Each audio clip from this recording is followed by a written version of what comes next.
હાથમાં ચપ્પુ અને પોલીસનો દંડો હાથમાં લઈ એક યુવકે પોલીસને બાનમાં લીધી હતી। સુરતના જહાંગીરપુરા વિસ્તારમાં પોલીસ અને એક યુવક વચ્ચે મારામારી સર્જાઈ હતી।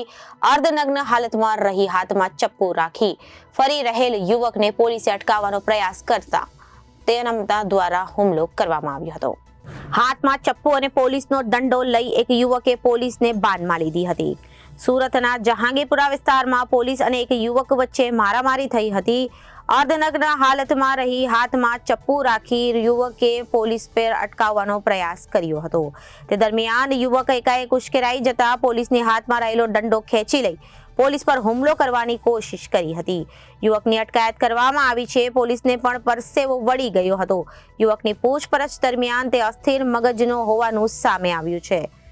અસ્થિર મગજના યુવકને કામરેજના ધોરણે પારડી ખાતે આશીર્વાદ માનવ મંદિર આશ્રમમાં મૂકવામાં આવ્યો છે। આ અસ્થિર મગજના યુવકને મચાવેલ ધમાલના વિડીયો સોશિયલ મીડિયા પર વાયરલ થયા છે અને સામે આવ્યા છે। Bureau report Janadesh news Surat.